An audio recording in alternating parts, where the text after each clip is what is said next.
Ok, comenzamos. Buenas tardes. Bienvenidos a todos y a todas que nos acompañan esta tarde de capacitación. Antes que nada, les queremos dar las gracias por el compromiso que tienen para conectarse este día. El día de hoy le damos la bienvenida a nuestro ponente, que es el maestro Cuitláhuac García Perea, consultor especializado en liderazgo y buen gobierno. Él nos estará impartiendo la conferencia Derecho Electoral y Parlamentario desde la perspectiva de género. Es el maestro Cuitláhuac. Él es licenciado en Derecho, egresado de la Universidad Nacional Autónoma de México, especializado en municipio y Derecho Político, maestro en Administración Pública por la Universidad del Valle de Operaciones del Grupo TESIUX. En la academia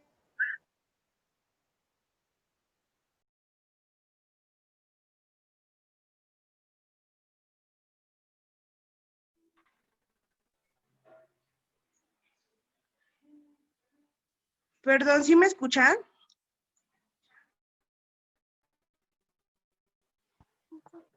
Sí. Sí.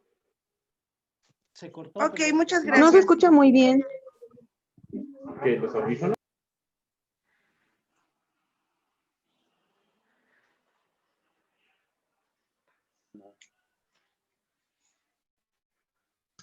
Listo, voy a continuar. Ha participado como organizador y ponente en el Diplomado de Gobierno Municipal Humano, conjuntamente con el Instituto Tecnológico y de Estudios Superiores y la Fundación Rafael, diferentes cursos como el de Introducción al Gobierno Municipal y Legislador Local Humanista. Y ha sido con estudios. Actualmente es articulista en la revista Eduraba y propone diversos más en torno a la educación en México. En el servicio público ha fungido como coordinador de la presidencia del municipio de Naucalpan, director de Planeación y Medio Ambiente del municipio de Soyaniquilpan, de Juárez, secretario del gabinete Cuautitlán, por Estado de México. Ha participado en el Congreso del Estado de México en diferentes legislaturas, siendo su representante ante el Consejo del Instituto Hacendario del México e integrante de la Comisión Temática del Sistema para la Evaluación de la Gestión Municipal. En el Congreso de la Unión se desempeñó como asesor de la Fundación Miguel Estrada, colaboró en las comisiones ordinarias de salud, desarrollo social, equidad y seguridad social, así como las comisiones de seguimiento puntual y exhaustivo, acciones que han emprendido las autoridades competentes en relaciones a los feminicidios registrados en México, encargado de impulsar y seguimiento de los programas y proyectos de su desarrollo regional del sureste de México. Doctor, bienvenido, es su espacio. Adelante, por favor. Muchas gracias. Bueno, antes que nada quiero hacer la aclaración. Soy maestro. Ojalá y se escuche bien. ¿Me escuchan mejor? Porque la presentación se escuchó un poco entrecortada. ¿Ustedes me escuchan mejor? Sí. Muy bien. Bueno, Sí. pues antes que nada agradecerles a quienes han organizado este ciclo de pláticas, la invitación, sobre todo para hablar de este tema que hoy, ya lo verán más adelante durante el desarrollo de la plática, cobra vital importancia, es un tema actual, es un tema literalmente de hoy, y lo vamos a ver más adelante, el por qué sostengo que es un tema completamente de actualidad. Bien, pues voy a empezar me permiten, vamos a compartir aquí la página. Bien, como ya lo comentaban al principio de la presentación, pues el motivo de esta plática es el derecho electoral y parlamentario, analizándolo desde la perspectiva de género. Para ello, pues vamos a hablar un poquito de los antecedentes. Durante las elecciones federales realizadas el domingo 3 de julio de 1955, por primera vez en la historia de México, fueron recibidos sufragios emitidos por las mujeres a nivel federal.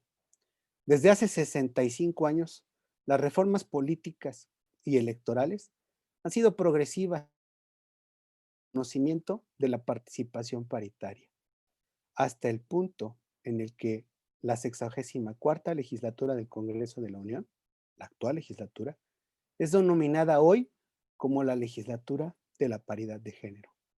Y esto no es nada más un tema declarativo, sino muy sustantivo. Ya veremos más adelante, a lo largo de la presentación, cómo esta paridad se ha ido implementando. Continuando con los antecedentes. Para estructurar esta presentación de antecedentes, yo he hecho una división jurisdiccional, o sea, en razón del territorio, hablando de lo que todos conocemos, el Estado, el municipio y la federación. En términos del artículo 43 de la Constitución de los Estados Unidos mexicanos, nuestro país es una federación. Esto significa que se encuentra conformado por 31 estados y una ciudad-estado, que es la capital de la República. En este mismo contexto, se debe destacar que el artículo 115 de la Constitución señala que los estados se organizarán para su régimen interno en municipios, y es ahí donde se da la primera gran reforma política en materia de paridad de género, pues el 12 de febrero de 1947 se publicó en el Diario Oficial de la Federación la reforma al artículo 115 para reconocer el derecho de las mujeres a participar como votantes y candidatas en las elecciones municipales de 1955, como lo mencionamos en un principio, se ejerció este derecho a nivel federal para las elecciones de diputados de ese año. Esto nos lleva a poner en el centro de las reformas en materia de paridad de género al ámbito municipal, ya que es el primer orden de gobierno que se establece en nuestro país. Recordemos que a la llegada de Cortés a tierras continentales y a efecto de legitimar su permanencia, ya que él originalmente venía encabezando una compañía de exploración, constituye el primer ayuntamiento de América, formando la Villa Rica de la Verdadera Cruz, hoy mejor conocida como Veracruz. Así vemos que previa a la reforma de la Constitución Federal, los estados ya consideraban el derecho de la participación política de la mujer en los municipios. Históricamente, el estado de Yucatán ha hecho diversas aportaciones a nuestra legislación, a nuestro marco normativo a nivel federal, y una de ellas es la participación de la mujer en los cargos municipales. Rosa Torres fue en 1923 quien se convirtió en la primera mujer regidora para el municipio de Mérida, en el estado que acabo de mencionar, Yucatán. Y en 1938, doña Aurora Mesa fue la primera presidenta municipal electa para Chilpancingo, en el estado de Guerrero. Hoy, este avance es diferente. Hoy, el 21.7% de los municipios del país son gobernados por mujeres, pero que esto no nos engañe. Este 21% estamos hablando del total de los 2.424 municipios del país, pero considerando que hay municipios pequeñitos con 5 o menos, 5,000 habitantes o 2,000 habitantes, pues no es significativo si lo comparamos con respecto de municipios que hoy son gobernados por mujeres, como por ejemplo Naucalpan de Juárez en el Estado de México, que tiene casi 1 millón de habitantes. Así que la sola presidenta municipal de Naucalpan de Juárez, pues a pesar de que está dentro de ese 21.7% de los municipios gobernados por mujeres, pues gobierna más de 1 millón. También en ese 21.7% de los municipios, bueno, mejor dicho, en todos los municipios, el 67% de las mujeres, de los síndicos, recaen en titularidad de una mujer. Y el 50.33% son regidoras. Esto es, en esta parte hemos llegado a la equidad, a la paridad de género. Continuando con los estados. Los efectos de la reforma federal de 1900, que citábamos tardaron 24 años en dar fruto a nivel estatal. Cuando en 1979 Griselda Álvarez Ponce de León fuera electa como la primera mujer gobernadora para el estado de Colima. Después de ella han venido grandes e importantes mujeres a la cabeza de los gobiernos estatales. Vamos a citarlas. Beatriz Paredes en Tlaxcala, Dulce María Sauri e Ivonne Ortega, ambas en Yucatán. Claudia Pavlovich en Sonora, Amalia García en Zacatecas, Marta Erika Alonso en Puebla, Rosario Robles y Claudia Sheinbaum en la Ciudad de México. Como pueden ver, solamente hemos tenido 9 gobernadoras en la historia de nuestro país. ¿Y qué ha pasado a nivel presidencia de la República? Bien, a nivel de presidencia de la República los números no son mejores. Desde 1982 se han presentado solo 6 candidatas a la presidencia de la República. En 2 ocasiones, Rosario Ibarra para 1982 y 1988, seguida de Marcela Lombardo y Cecilia Soto en 1994 ambas.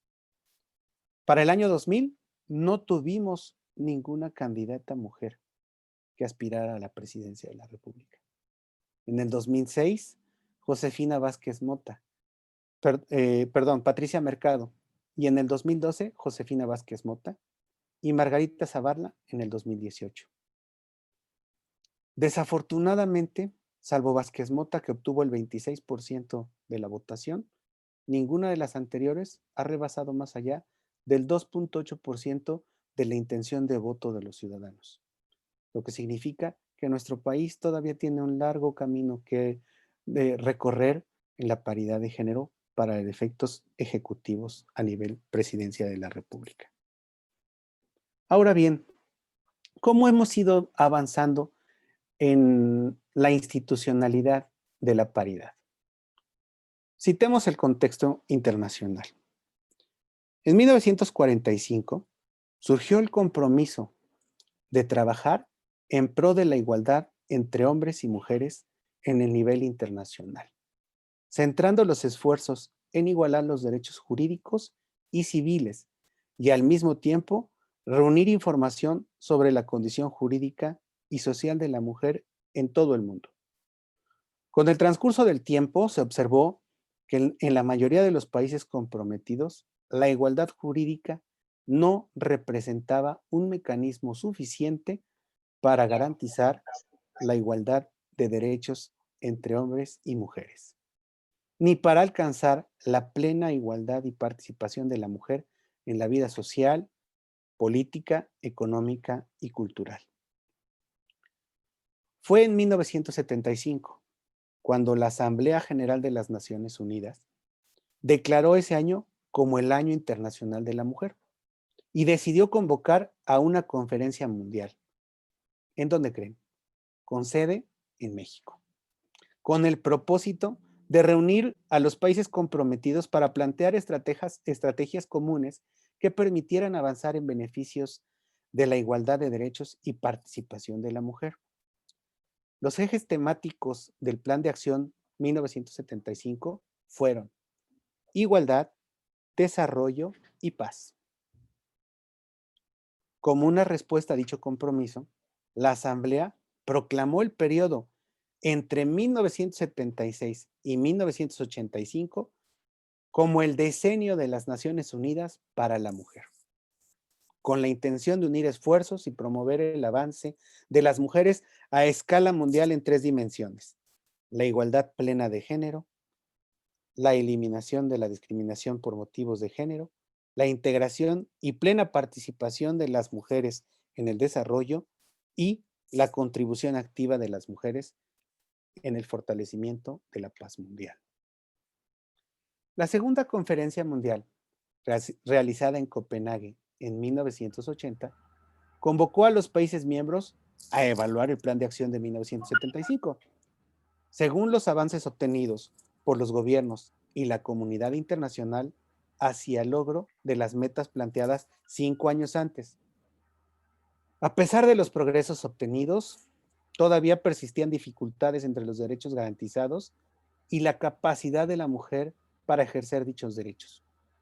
Para corregir tal situación, se estableció el Plan de Acción de Copenhague, el cual priorizó 3 áreas de atención: educación, empleo y salud, con el propósito de proseguir y alcanzar las amplias metas de igualdad, desarrollo y paz.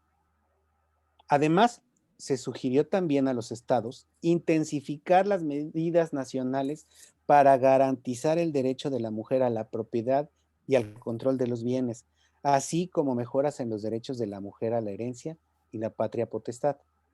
En Copenhague se interpretó la igualdad no solo en el sentido de igualdad jurídica, sino también de igualdad de derechos, responsabilidades y oportunidades para la participación de las mujeres en el desarrollo como beneficiarias y como agentes activos de este desarrollo.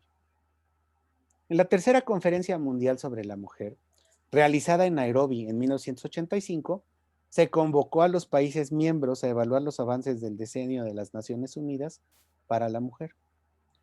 De la información obtenida en la evaluación, se encontró que la igualdad jurídica y social de las mujeres solamente había beneficiado a una minoría, por lo que los esfuerzos realizados para reducir la discriminación fueron insuficientes y no se alcanzaron los objetivos propuestos.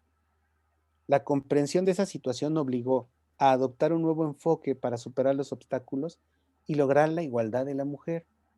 Esta situación se concretó en el Programa de Acción de Nairobi, repito, 1985, en el cual se determinó el impulso para alcanzar la igualdad según las prioridades, pero de cada gobierno, centrando la atención en las medidas constitucionales y jurídicas.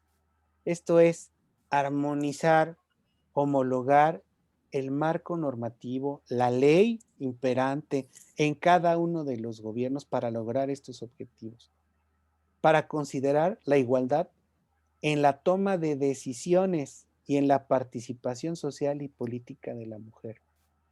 En Nairobi se reconoció que la participación de la mujer en la adopción de decisiones y en la gestión no solo constituía un derecho legítimo, sino que asimismo se trataba de una necesidad política y social que debería incorporarse en todas las instituciones de la sociedad. 10 años después, en 1995, se celebró la cuarta Conferencia Mundial sobre la Mujer en Pekín, en la cual se reconoció la necesidad de introducir la perspectiva de género en las políticas y en la administración pública, lo cual permitiría fortalecer plenamente el papel activo de la mujer en igualdad con el hombre en todas las áreas y etapas de la vida. A partir de ello, los gobiernos se comprometieron a transversalizar, esto es, a que a lo largo de todas las políticas siempre se mencionara la perspectiva de género, en todas sus instituciones, en el diseño de las políticas, en los procesos de planificación y la adopción en la toma de decisiones. Es decir, cada estrategia y acción implementada por parte del gobierno deberá tener un análisis previo de los efectos entre hombres y mujeres de manera diferencial y de las necesidades de estos para adoptar cualquier decisión. ¿Por qué Pekín, en esta Conferencia Mundial de la Mujer en Pekín, nos hablan ya de una evaluación diferenciada entre hombres y mujeres? Porque si bien es cierto, somos iguales ante la ley, los efectos son diferentes porque estamos en circunstancias distintas. Esto es una política de acciones afirmativas urgentes. ¿Y cómo lo implementamos en nuestro país? Bueno, se dio un proceso de institucionalización de la perspectiva de género. El proceso de institucionalización de la perspectiva de género ha tenido un desarrollo paulatino. Su evolución, obviamente, se ha visto influida por las 4 conferencias mundiales que hemos citado: México, Nairobi, Copenhague, Nairobi y Pekín, que han marcado la pauta y han orientado las acciones en pro de la igualdad entre hombres y mujeres. En particular, la conferencia de Pekín, como ya lo hemos mencionado, en donde el gobierno de México se comprometió y ratificó su responsabilidad de atender el tema de la equidad entre mujeres y hombres mediante la institucionalización. Esta palabrota significa que todo el Estado mexicano y sus instrumentos, o sea, sus instituciones, iban a tener la perspectiva de género y la ejecución de políticas que impulsaran la equidad de género en los diversos ámbitos de toda la administración municipal, perdón, de toda la administración pública. Para llevar a cabo esta transversalidad, o sea, este hilo conductor, esta mención general en todas estas políticas, se diseñó un programa de institucionalización de la perspectiva de género en la administración pública federal, el cual propone el compromiso político de desarrollar las condiciones de respeto a los derechos humanos de las mujeres por parte de todos los actores, el fortalecimiento de una administración pública federal equitativa y democrática, la correspondencia entre los acuerdos internacionales, la legislación federal, la legislación estatal y la incorporación de la perspectiva de género en todas las políticas públicas. Lo que significa, pues, que no importa si están en la Constitución, si está suscrito en un convenio, en un acuerdo internacional de México, todo el marco normativo, todas las políticas tienen que considerar la de género a partir de este compromiso. Empezamos a instrumentar en el 2005, la Cámara de Diputados del Congreso de la Unión creó el Centro de Estudios para el Adelanto de las Mujeres y la Perspectiva, perdón, de las Mujeres y la Equidad de Género, por sus siglas el CEAMEG, que tenía el objetivo de apoyar el trabajo legislativo desde la perspectiva de género y de los derechos humanos. En el 2006, el CEAMEG logró un avance legislativo importante con la aprobación de la Ley General para la Igualdad entre Mujeres y Hombres, la cual reglamenta el derecho a la igualdad jurídica de la mujer y plantea los lineamientos y mecanismos institucionales que han de cumplir la igualdad sustantiva en los ámbitos público y privado, promoviendo el empoderamiento de las mujeres. Esta ley, la Ley General para la Igualdad entre Mujeres y Hombres, de 2006, esta ley faculta a su vez a la Comisión Nacional de los Derechos Humanos para observar el seguimiento, la evaluación y el curso de la política nacional en materia de igualdad entre mujeres y hombres. Al CEAMEG le sucedió el Centro de Estudios para el Logro de la Igualdad de Género, creado en el 2015, cuyo objetivo es apoyar en forma objetiva, imparcial y oportuna el trabajo legislativo mediante la información analítica y servicios de apoyo técnico que contribuyan a promover el adelanto de las mujeres y la equidad de género.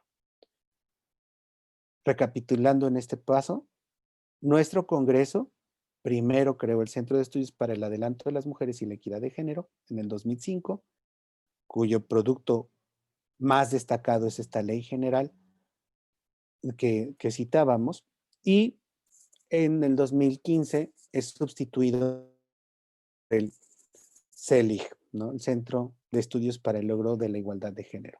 Es un centro de estudios que apoya el trabajo legislativo en la Cámara de Diputados. Y en el ámbito electoral, ¿qué ha pasado? ¿Cómo está la perspectiva de género en el ámbito electoral?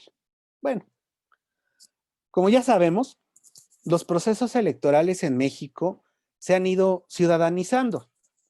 Pasamos de un sistema electoral organizado por y para el gobierno, para mantenerse ahí, que rigió prácticamente todo el siglo XX, desde las elecciones porfiristas de 1910 hasta el Instituto Federal Electoral de 1996, que ya fue presidido por un consejero ciudadano. 8 consejeros electorales, también ciudadanos. Consejeros del Poder Legislativo y representantes de los partidos políticos nacionales con registro. Ese Instituto Federal fue evolucionando hasta llegar al Instituto Nacional Electoral, que veremos más adelante. A este árbitro electoral le ha correspondido vigilar el cumplimiento de las disposiciones electorales en materia de equidad de género.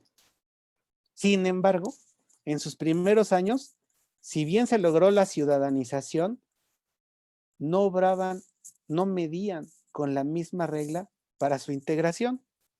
Tal es el caso que en 1996 la única consejera ciudadana era Jacqueline Pechard.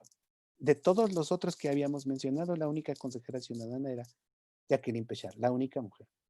Más adelante se incorporaron María de Teresa Jesús González, Luisa Alejandra Latapí y María Lourdes del Refugio López en 2003. En 2008 se incorporó Macarita Elizondo y para 2011 María Marván. Hasta hace poco, la anterior conformación del INE contó con las consejeras Adriana Favela, Eugenia Galindo y Pamela San Martín. Y desde 2013 ya tiene en su organigrama una unidad técnica de igualdad de género y no discriminación, que solamente está adscrita a la presidencia del Consejo General y que, además de nota anecdótica, pasó 2 años sin titular porque tenía encargada de despacho. Hoy se mantiene la consejera Adriana Favela y se suman las consejeras Beatriz Zavala, Irene de la Cruz, Paola Rabel y Carla Humphrey, quedando por fin 5 mujeres y 5 hombres más el consejero presidente.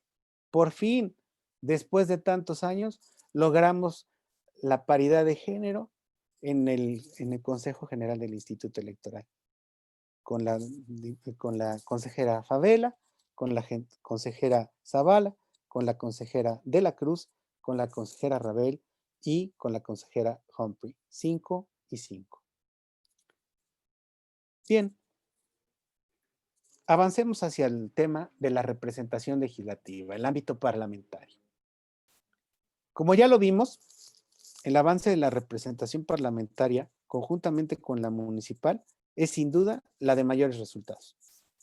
Desde las primeras parlamentarias en México, en 1923, Elvira Carrillo Puerto es la primera diputada local. ¿De dónde creen? Del Congreso de Yucatán. Yucatán a la cabeza en estos temas. Para 1952, Aurora Jiménez de Palacio fue la primera diputada federal.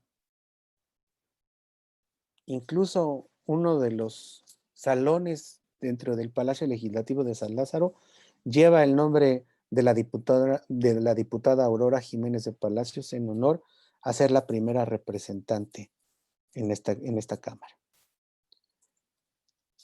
Fue hasta 1964 cuando María Lavalle Urbina y Alicia Arellano Tapia fueron las primeras senadoras. Hasta el día de hoy, en nuestro Congreso cuenta de manera efectiva con 48.20% del total que son diputadas. y en el Senado el 49.2%. Estamos a nada del 50-50. 48.20% son diputadas y 49.20% son senadoras. ¿Y qué pasa en los congresos locales? Los congresos locales también han avanzado. En los congresos locales hay un 48.48% de diputadas del total de los congresistas de todo el país. Estamos llegando a la paridad de género. Pero, ¿hacia dónde vamos? ¿O qué debemos esperar para estos nuevos procesos electorales? Bueno, debemos esperar a que no se repitan historias bochornosas y aciagas de la oscura noche de la democracia de nuestro país. ¿Alguna de ustedes conoce a este señor? ¿Le ha visto? Bueno, se llama Rafael Acosta, artísticamente denominado Juanito. Juanito es un personaje de la farándula, de la representación, que interpreta papeles muy acordes a su genotipo y a su origen social. Y en algún momento, Juanito, abusando de una acción afirmativa de equidad de género, en la que se pensaba que la equidad de género era que la fórmula fueran en las titularidades y en las suplencias hombre-mujer, él decidió postularse para jefe de una delegación política en la Ciudad de México, para después renunciar y permitir que una persona que era inelegible ocupara el lugar. De ese proceso se derivó la famosa simulación de los Juanitos y de las Juanitas. ¿Quiénes fueron las Juanitas? Esto es algo a lo que debemos de rechazar, lo que no debemos permitir que vuelva a suceder jamás, y menos en este nuevo proceso electoral. Nunca más una Juanita. Esta debe ser nuestra consigna. No deben presentarse más estos procesos, como lo que ocurrió en la 61ª legislatura del Congreso de la Unión. Si ustedes no lo conocieron, pues se los voy a contar. Esta fue una mala interpretación de una acción afirmativa de paridad de género, que buscando esta equidad hizo que las fórmulas para ocupar las diputaciones federales fueran conformadas por ambos sexos en titularidad y suplencias. Se alternaban. El titular, la titular podría ser mujer y su suplente tendría que ser hombre, y viceversa. Si el titular era hombre, la suplente era mujer. En la primera sesión de la 61ª legislatura, de la legislatura 61 del Congreso, el 3 de septiembre de 2009, se presentaron 10 solicitudes de licencia para abandonar el cargo en favor de los suplentes. De estas 10 solicitudes, 8 eran de mujeres. Invariablemente, los suplentes eran del género, obviamente, masculino, excepto la de 2 diputados varones, cuyos suplentes evidentemente eran mujeres. En ningún caso se presentó explicación alguna para solicitar esta licencia. Cosa curiosa, varios de los suplentes eran líderes sociales, miembros prominentes de la iniciativa privada, extrabajadores de medios de comunicación. Todo esto pues levantó muchas sospechas, ¿no? La verdad, fue un proceso complejo, porque la presión pública y dentro del Congreso, los legisladores optaron por denegar las solicitudes de licencia, por lo que varias de las diputadas en cuestión recurrieron a no asistir a las sesiones de la legislatura. De este modo, y de acuerdo con el reglamento para el gobierno interior del Congreso de la Unión, el presidente de la Cámara únicamente llama al suplente informando a la Asamblea de la ausencia y de la baja del titular. Esto es a lo que ya no debemos permitirnos. Bien, como les platicaba yo, este es el tema del día. ¿Por qué? porque para ir concluyendo, yo quiero agregar la jurisprudencia que acaba de emitir la Suprema Corte de Justicia de la Nación el 9 de octubre de este año. No sé si ustedes sepan qué es una jurisprudencia, pero se les explico brevemente. Cuando se escribe una ley, cuando se dicta una ley, cuando se resuelve una ley, se sanciona por parte de los órganos legislativos, ya sea de la Cámara de Diputados o de senadores o de los congresos estatales, pues se explica cuál es el espíritu de esta ley o cuál es el espíritu de esta reforma. Pero cuando nosotros no podemos distinguir cuál es, tenemos que recurrir a la interpretación de los jueces, en este caso de la Suprema Corte de Justicia, que emitió una jurisprudencia que es la 2.022.213. Esta establece que la paridad de género es obligatoria constitucional y convencionalmente. ¿Qué es convencionalmente? Por tratados internacionales. Es obligatoria en la integración de los ayuntamientos. Esta jurisprudencia se denomina paridad de género. Existe mandato constitucional y convencional para garantizarla en la integración de los ayuntamientos, tanto en su vertiente vertical como en la horizontal. La vertiente vertical es la conformación del órgano de gobierno, o sea, presidente, síndicos y regidores y regidoras y regidores. Y la verticalidad es la administración pública, que depende del gobierno. Secretarias, directoras, jefas de oficina, coordinadoras de oficina, gerentes, etcétera. ¿Cuáles fueron los hechos? El Pleno de la Suprema Corte de Justicia de la Nación y la Sala Superior del Tribunal Electoral del Poder Judicial de la Federación llegaron a conclusiones diversas, encontradas, al plantearse si existe mandato constitucional para garantizar la paridad de género en su vertiente horizontal para la conformación de los ayuntamientos. Mientras que el Pleno de la Suprema Corte de Justicia determinó que no existía una obligación constitucional de prever la paridad, porque expresamente la Constitución no dice que la integración de los ayuntamientos tenga que obedecer a la paridad de género. La Sala Superior del Tribunal Electoral resolvió que tanto los partidos políticos como las autoridades electorales tienen un deber constitucional y convencional de compromiso internacional para garantizar la paridad de género horizontal en el registro de las planillas.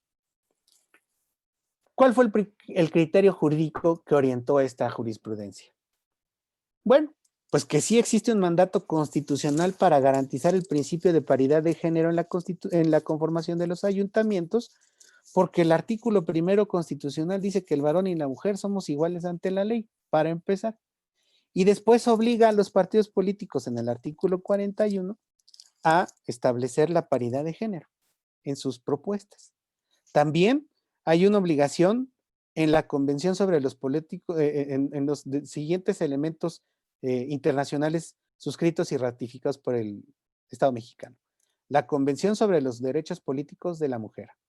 La Convención sobre la eliminación de todas las formas de discriminación contra la mujer. El Pacto Internacional de Derechos Civiles y Políticos. La Convención Interamericana para prevenir, sancionar y erradicar la violencia contra la mujer. Por ende, en la configuración de cargos de elección popular, impera una obligación de observar el principio de paridad de género, lo que provoca instrumentar mecanismos para reducir las desigualdades entre mujeres y hombres, y fundamentalmente para lograr una participación plena y efectiva de todas aquellas en los ámbitos que se debe desarrollar el servicio público. Repito, existe e impera una obligación de observar el principio de paridad de género y provocar los instrumentos y mecanismos para reducir las desigualdades entre mujeres y hombres. Esta decisión de la Corte fue publicada el viernes 9 de octubre de 2020 y se considera de aplicación obligatoria a partir del 13 de octubre de 2020, o sea, hoy, para todos los efectos que haya lugar. Bien, para concluir, quiero citar, si me lo permiten, un soneto que doña Griselda Álvarez Ponce de León, que fue la primera gobernadora electa en México, escribió a propósito de la dificultad de ser mujer y de dedicarse a la política. Nacer mujer es un inmenso reto. Circunstancia toral, dura la vida. La hembra viene en pecado concebida y el hombre nace lleno de respeto. Buscas no ser objeto, ser sujeto, con ovárica fuerza sostenida, para luchar con alma dividida, porque no en todo lograrás boleto. Te dan sencillo, mas te exigen doble. Sangras ante la ley, casa conquista. En la maternidad, sustancia noble, gigante siempre, aunque el dolor en vista. Por fuerza suave, adentro roble, pero te hacen a golpes feminista. Pues hasta aquí mi intervención. Yo quedo a su disposición para pues una interacción, para cualquier duda, comentario, reclamo. Aquí estoy a la orden.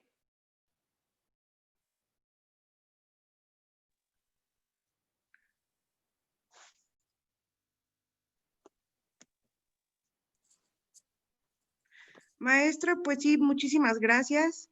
Excelente ponencia. Indudablemente nos deja mucho que pensar. Le damos la oportunidad a las compañeras, si tienen alguna duda, por favor, pregúntenle. Buenas tardes. Disculpe, quería preguntar, bueno, ya está la jurisprudencia. A lo mejor ahorita como nota no va a ser inmediato.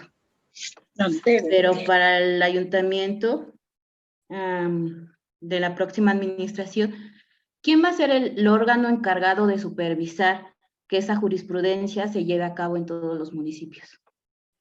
Bien, mira, la pregunta en este momento cobra vital importancia porque así como leía yo al final, la jurisprudencia es aplicable a partir de este día, martes 13 de octubre de 2020, precisamente a las puertas del inicio del proceso electoral, así se denomina este periodo, donde estamos próximos a empezar a recibir las convocatorias para el registro de planillas, la inscripción de plataformas electorales, etcétera. Ya habrá partidos políticos que tengan registro y que empiecen a proponerse.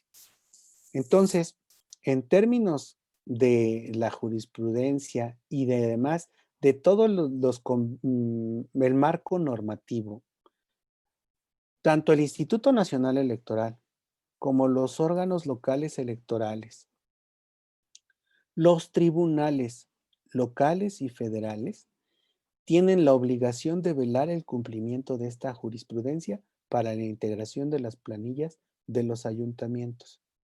Y no nada más ahí. Una vez que sean electos estos ayuntamientos para el próximo año, también deberán cumplir con la paridad de género en la integración de su estructura, porque es paridad horizontal, o sea, los integrantes del cabildo, en términos magros, como vertical, o sea, la administración pública, secretarias, directoras, encargadas, gerentes, jefas de oficina, etc. Entonces, son los órganos político-electorales estatales, el órgano nacional, el Instituto Nacional, y los tribunales locales y federales en materia electoral. Marly Juárez también quiere hacer una pregunta. Adelante, por favor. Muchas gracias. Pues, maestro, muy buenas tardes y muchas gracias. Una intervención muy interesante. A mí me gustaría saber, efectivamente, con esta jurisprudencia, lo que nos dicen, y vaya, apegándonos a la ley, a mí me hace ruido algo, lo que decía la compañera, independientemente también de que ya nos sacó de la duda, ¿quiénes van a revisar que se aplique la ley? Me gustaría saber, en la mayoría de los estados o municipios hay personal de base dentro de la administración pública. Creo que ahí se vendría un problema también un tanto complicado por el tema de que en algunos ayuntamientos hay más varones, en otros hay más mujeres, etcétera. Aquí me gustaría tener su punto de vista y su opinión para saber cómo entonces la administración pública tendría que dicen que tener esta aplicación de la ley, máxime que, por ejemplo, en el estado de Tlaxcala, pues nosotros lo vemos en la administración pública estatal, pues los cargos de primer nivel son ocupados en el porcentaje mayor por varones. Y quiero entender que con esta jurisprudencia, pues tendrá que ser aplicable, supongo que no nada más a los ayuntamientos, también podría ser aplicable a los gobiernos estatales, ¿no? Esa es mi pregunta, gracias. Sí, Marly, con mucho gusto. Mira, la jurisprudencia en este momento es estrictamente enfocada al ayuntamiento, pero ya nos está dando señal de qué va a ocurrir tanto a nivel estatal como en el ámbito federal, también en el ámbito federal. Durante una buena parte de mi intervención platicaba yo de las cuatro convenciones de las mujeres y hablábamos de la cuarta y última, la de Pekín de 1995, en donde decía que tenían que empezarse a estructurar los gobiernos para que permitieran la participación de las mujeres en la toma de decisión, o sea, ya en legisladoras, en el ejecutivo, como en todo el desarrollo de la política pública. Entonces, ya nos empieza a dar luz la jurisprudencia en lo que puede llegar a suceder en un gobierno estatal. A nivel municipal de pleno derecho, en aplicación de esta jurisprudencia, cuando los órganos electorales reciban la solicitud de inscripción de las planillas, ahí van a poder determinar si cumple o no cumple con el principio de paridad.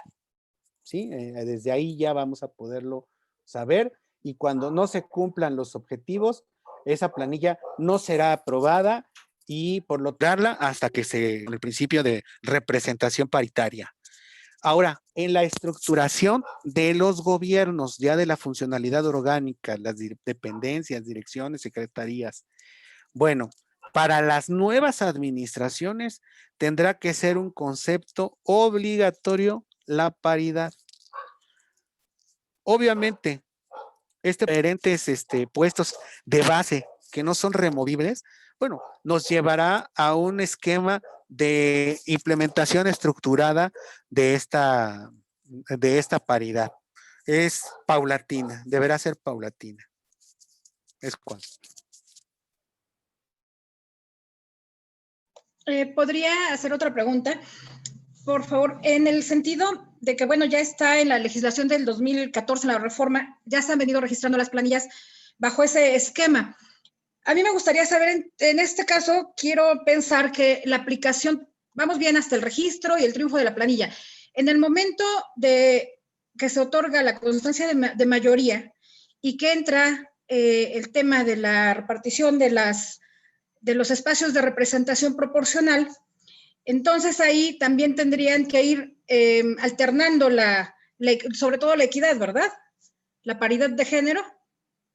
Sí, hay que recordar que los principios de representación proporcional, tanto en los ayuntamientos como en el ámbito parlamentario, en las legislaturas,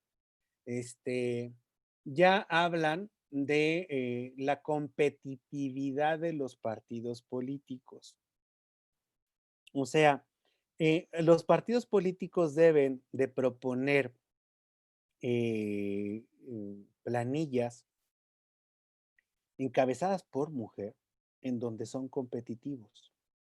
Y hay diferentes fórmulas para establecer la competitividad electoral de esos, de los partidos, de tal suerte de que haya una probable, pues no garantía, pero sí sustantividad para la equidad de género. Entonces, ya desde ahí ya partimos de que el proceso ya está focalizado a lograr la equidad. Y en la repartición en la asignación de las representaciones proporcionales, también se toma como base este mismo concepto.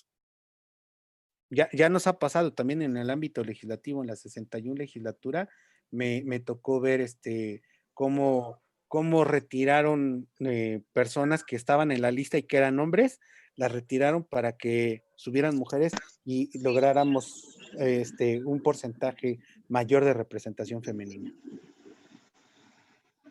Muchas gracias, maestro. Por favor, ¿Alguien Karen. más que tenga otra pregunta? Sí, por ahí hay Adelante, una. chicas. Sí, buenas tardes. Habla Anabel Armenta.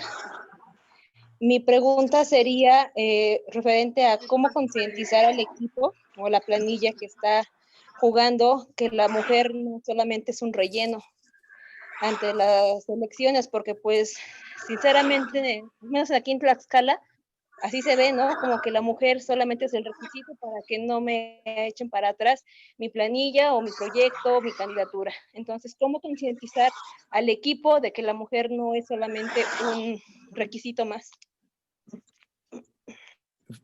Precisamente mi comentario antes de la jurisprudencia, cuando yo me refería a Juanito, que hablaba yo que no deberíamos de tener más Juanitas. Ya sabemos que la ley ya no es la misma que cuando se sucedió esto en el 2009, donde tenía que ser un hombre y una mujer en fórmula. No, ahora va precisamente en el trato. La Comisión Nacional de Derechos Humanos es uno de los entes facultados precisamente para vigilar el cumplimiento en el avance del desarrollo político de las mujeres. Eso es lo primero. Lo segundo, bueno, el tamaño del puesto es en función de la persona que lo ejecuta. Yo estoy convencido que las mujeres tienen no nada más las mismas capacidades que los hombres. En muchos de los aspectos son incluso superiores. Y eso además nos lleva a la inminente necesidad de que ustedes,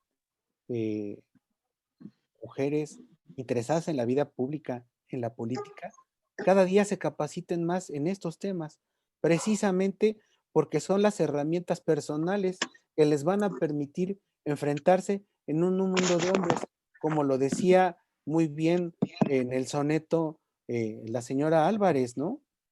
Te dan la mitad y te piden el doble. Entonces, yo estoy convencido que estos son instrumentos que ustedes aprovechan muy bien y que les permiten tener los argumentos y las herramientas suficientes para enfrentarse a estas situaciones que no te creas, Ana, no son exclusivas de Tlaxcala. Yo creo que desafortunadamente se presentan en varias partes de nuestro país y más en los municipios y en los lugares donde se rigen aún por el tema de usos y costumbres, que ese es todo un concepto completamente diferente y muy complejo, porque los usos y costumbres, pues ya sabemos, ¿no? Son desafortunados en algunos lugares donde robarse una vaca es un delito más grande que violar a una mujer, ¿no? Entonces, desafortunadamente así estamos. Pero ustedes, como mujeres interesadas en la vida pública y en la política, deben aprovechar estos y todos los espacios de capacitación, de preparación y acudir a nosotros como, cuando quieran en consulta. Ya no les puse mis datos, pero ahorita, si me lo permiten, los voy a también a compartir por si alguien más, por si alguien que está interesado interesada a contactarme, por favor, tómenlos, ahí estamos. No sé si haya otra pregunta más, Carol.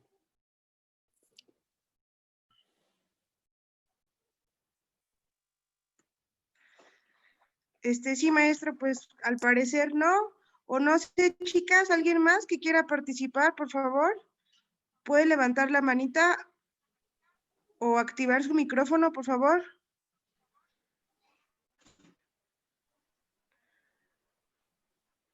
Bueno, me parece que no. Entonces le voy a dar la palabra a nuestra coordinadora estatal de mujeres, a Mapi Garrido, para que le haga entrega de un diploma virtual.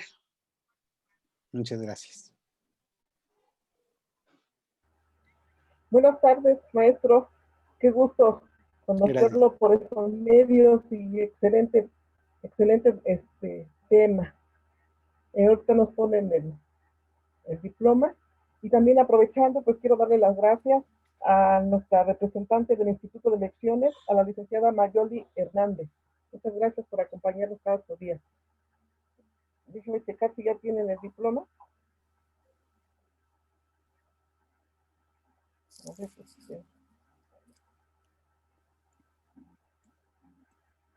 al parecer les está fallando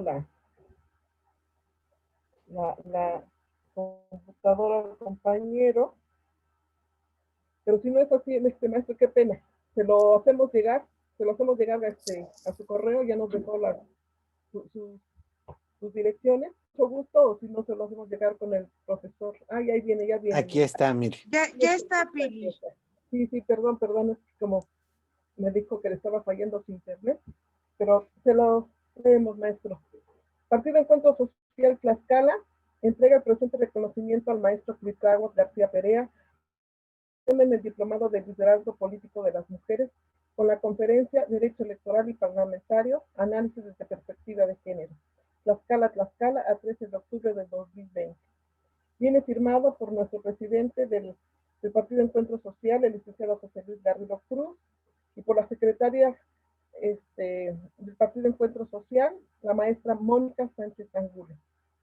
Luego se lo haremos llegar a su correo electrónico y próximamente estaremos, estén con nosotros en este cierre. Vamos a querer, ojalá ya lo podamos hacer presencial y nos puedan acompañar para entregárselos personalmente.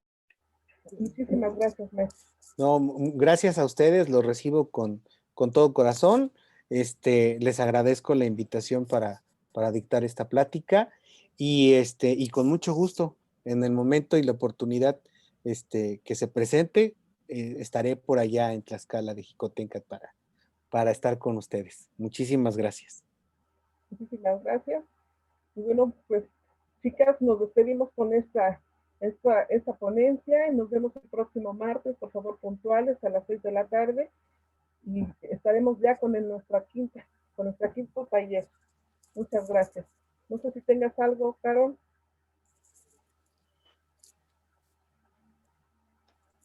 No, Mapi, pues sería todo. Muchísimas gracias a todos. Muchísimas gracias, maestro. Gracias a ustedes. Hasta luego. Hasta luego. Gracias. Gracias, compañeras. Estamos despedidas. Gracias, hasta luego. Hasta luego. Hasta luego, buenas tardes. Muchas gracias. Hasta luego, un gusto. Gracias. Hasta luego. Que pasen buena tarde. Gracias, igual. Gracias. Hasta luego. Hasta luego, compañeras, un gusto. Hasta luego. Hasta luego a todos. Bye. Hasta luego, bonita tarde. Igualmente.